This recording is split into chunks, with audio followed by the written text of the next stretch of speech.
Good morning, children.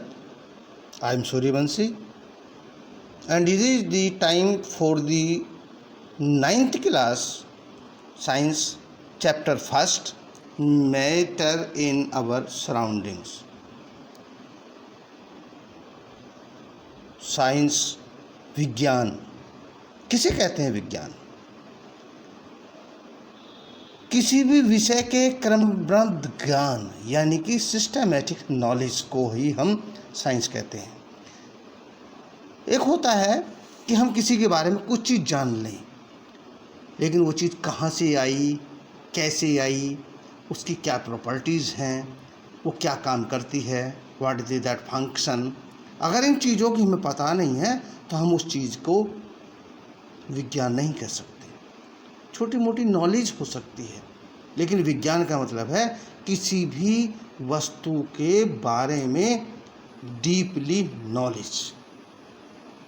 यानी कि विज्ञान याद करने की वस्तु नहीं हुआ, विज्ञान हुआ सीखने की वस्तु। क्योंकि याद की हुई चीज़ तो हो सकती है कि हम भूल जाएं, लेकिन जो चीज़ हम सीख गए हैं उसे हम नहीं भूल सकते। बच्चों, आप सब लोगों में से कुछ बच्चे साइकिल चलाना जानते होंगे, तो क्या आप एक दिन के लिए साइकिल चलाना भूल सकते हैं? नहीं ना। इसी प्रकार साइंस भी एक ऐसा नॉलेज है, ऐसा ज्ञान है जिसको हम कभी नहीं भूल सकते। अगर हम उन्हें सीख लेते हैं तो याद करते हैं तो भूल जाते हैं। तो पहला चैप्टर करते हैं इसी बात के लिए शुरू। आपकी चैप्टर का नाम है मैटर इन आवर सराउंडिंग्स। तो क्वेश्चन उठता है, मैटर क्या होता है? हम इसके बारे में पढ़े क्यों? तो इस चीज़ की नॉलेज के लिए ही हमें साइंस का सहारा लेना पड़ता है। थोड़ी देर पहले बताया था ना कि किसी वस्तु के क्रमबद्ध ज्ञान यानी सिस्टमेटिक ऑर्गेनाइज्ड नॉलेज को ही हम साइंस कहते हैं। तो सबसे पहले हम शुरू करते हैं कि मैटर होता क्या है। तो आपकी बुक अगर जब खोलेंगे तो आपकी बुक में पहली लाइन मिलेगी, anything which occupies space and has mass is called matter. छोटी सी लाइन है, लेकिन जब आप इसको बारे में सोचना शुरू करेंगे तो आपको मैटर के बारे में जानकारी हो जाएगी, आप कभी भूलेंगे ही नहीं। यानी जिस चीज़ को जो चीज़ स्थान घेरती है, मास होता है, वो उस चीज़ को हम मैटर कहते हैं। मैटर को हम छू सकते हैं, मैटर को हम देख सकते हैं, मैटर को हम सामने से किसी दूसरे को दे सकते हैं, किसी से ले सकते हैं। लेकिन कुछ वस्तु ऐसी होती हैं जिनमें मास होता ही नहीं, वो स्थान घेरती नहीं। अब आप सोचेंगे ऐसी क्या चीज़ हो सकती है? हो सकती है आपकी हमारी फ्रेंडशिप हो सकती है।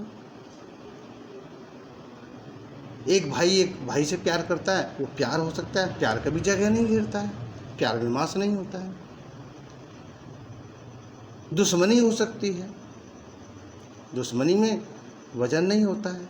नॉलेज, जो आप नॉलेज ले रहे हैं बैठकर, that have no mass, that can not occupy any place, so इन्हें हम मैटर नहीं कह सकते।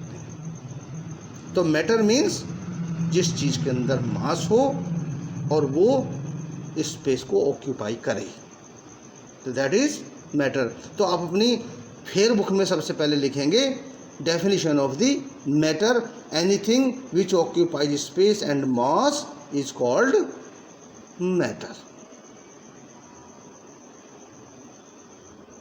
सेकंड, अब ये मैटर, ये तो आपको पता लग गया होता क्या है, लेकिन दुनिया में इतने मैटर हैं, इनको हम क्लासिफाइड कैसे करें?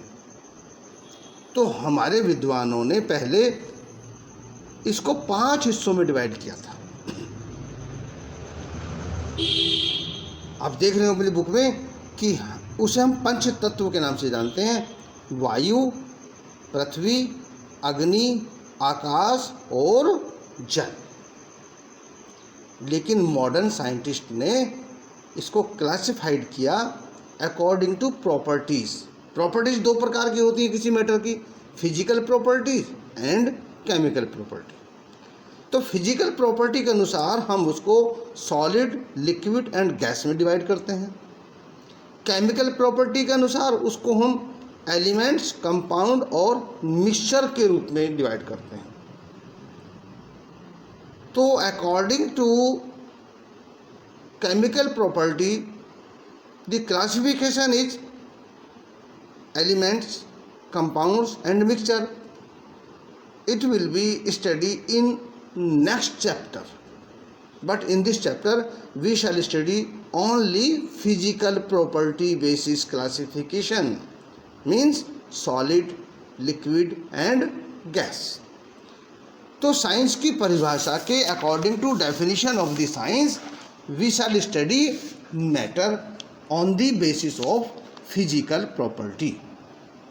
तो सबसे पहले फिजिकल प्रॉपर्टी में बात आती है कि सिस्टमैटिक नॉलेज, यानी सिस्टमैटिक नॉलेज मतलब ये मैटर बना कैसे है, किस किस चीज़ का बना है, इसकी संरचना क्या है, इसकी स्ट्रक्चर क्या है, सबसे पहले हम इस बारे में जानेंगे। तो इसके लिए एक छोटा सा एग्जाम्पल आप घर बैठे कर सकते हैं। एक चौक लीजिएगा, चौक का टुकड़ा कीजिएगा, फिर उसके और टुकड़े कीजिएगा, फिर उसके और टुकड़े कीजिएगा। एक समय ऐसे आएगा कि आपका चौक बहुत बारीक हो जाएगा और according to capacity of our eye हम उसे अभी देख पा रहे हैं, लेकिन क्या ये प्रोसेस यहीं रुक जाएगी? नहीं। अगर हम इस टुकड़े को माइक्रोस्कोप से देखें तो it can be divided more ahead, आगे इसको और बारीक किया जा सकता है। तो इतना बारीक करने के बाद कि हमारी आंखें से ना देखें, this can be seen with the help of microscope, this the tiny particles which cannot be divided further, it is called atom। और ये एटम इतने छोटे होते हैं, इतने छोटे होते हैं, जैसे कि आप पानी की एक बूंद लें, ये पानी की बूंद है, इस पानी की बूंद में कितने पार्टिकल्स हो सकते हैं? इसके नीचे आपको देखिए संख्या लिखी है, there are 21 zeros successing 1, एक के आगे 21 जीरो, यानी कि 10 to the power 21 particles are there in a drop of water. इतने छोटे होते हैं ये।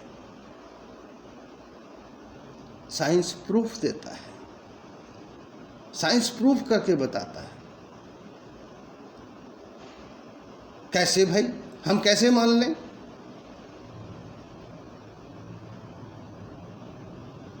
क्योंकि एक्सपेरिमेंट जब वैज्ञानिक करते हैं तो उससे सिद्ध होता है। जैसे कि चलिए अब हम पहली बात करते हैं, हम ये पता लगाते हैं क्या ये पार्टिकल छोटे छोटे कणों से मिलकर बने हैं। ठीक है, सबसे पहले हम एक बीकर लेते हैं। ये बीकर लिया हमने, बीकर में पानी भरा हुआ है, अब देख रहे होंगे यहाँ तक पानी भरा हुआ है। उसके बाद में एक टुकड़ा छोटा सा इसमें KMnO4 यानी कि पोटेशियम परमैंगनेट। तो बच्चे आप इससे पहले कि हम इसके बारे में जानें, तो वैसे तो साइंस की नॉलेज के लिए हमें सबसे पहले आपको जो एलिमेंट्स हैं उनके नाम, उनके सिंबल्स वगैरह आपको नॉलेज थे, लेकिन यहाँ पर सिंबल्स पे ध्यान ना करके आप इसको पोटेशियम परमैंगनेट समझें। पोटेशियम परमैंगनेट एक पर्पल कलर का एक कंपाउंड होता है। इसको आपने पानी में डाला, पानी में डालने के बाद कुछ मत करो यहाँ, थोड़ी देर बाद आपकी स्थिति ये होगी, यानी कि ये पानी में घुलना शुरू हो जाएगा। अब आप अपना दिमाग लगाइए, सोचिए, तो अगर ये पोटेशियम परमैंगनेट छोटे छोटे कणों से मिलकर ना बना होता, ये टूटता नहीं, तो आगे कैसे जाता? इसका मतलब पानी भी छोटे छोटे कणों से मिलकर बना है। जैसे कि आपने पीछे बताया था, ए 1 drop of the water has 10 to the power 21 particles. इसी प्रकार ये KMnO4 भी छोटे छोटे कणों से मिलकर बना है, और जैसे इसको पानी में घुलने का मौका मिला, पानी में घुलता तभी है कि जब ये छोटे छोटे कणों से मिलकर बना। इसी से आपको दूसरी बात ही पता करी होगी कि ये यहाँ से यहाँ कैसे पहुँच गया। इसका मतलब पार्टिकल्स चलते भी हैं, पानी के पार्टिकल्स भी चलते हैं और केमिनोफोर के पार्टिकल्स भी चलते हैं। फिर इनके बीच में चला कैसे गया? इसका मतलब पानी के पार्टिकल्स के बीच में जगह है, केमिनोफोर के बीच में जगह है।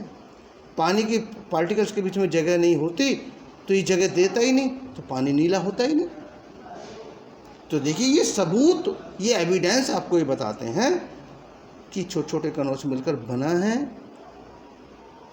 They move continuously and there are space between the particles, और आखिर में स्थिति हो जाती है ये सारा पानी आपका नीला हो जाता है। गौर करके देखें, ये पार्टिकल्स आपको पानी के दिखाई दे रहे हैं, पर्पल पार्टिकल्स आपको केमिनोफोर के दिखाई दे रहे हैं। टूट गया। ये पार्टिकल्स ने मोशन शुरू किया, ये यहाँ से यहाँ पहुँचा, यहाँ से यहाँ पहुँचा, यहाँ से यहाँ पहुँच गया, झिकझैक मोशन है। उसके बाद में ये सारे में नीला पानी हो जाता है, यानी कि मिल गया। घर में हम चीनी घोलते हैं, चीनी घोलते ही सारा पानी मीठा हो जाता है। इट मीन्स कि पानी चीनी के कणों में फिक्स हो गई, पानी के कणों में फिक्स हो गई। वो सारे जितने कण थे उनमें सब में डिसॉल्व हो गई। ये भी कब हो सकता है? इसे हम डिफ्यूजन भी कहते हैं। This is called diffusion. एक मैटर का दूसरे मैटर में, ये मत माने आप कि ये पानी में ही डिफ्यूजन होता है, गैसों को गैसों में डिफ्यूजन होता है, गैसों का लिक्विड में डिफ्यूजन होता है। बहुत सारे एग्जाम्पल मिलेंगे आपने, कोकोला, कैंपा, फेंटा, ड्यू, बहुत पी होगी, यानी कोल्ड ड्रिंक पी होगी। कोल्ड ड्रिंक में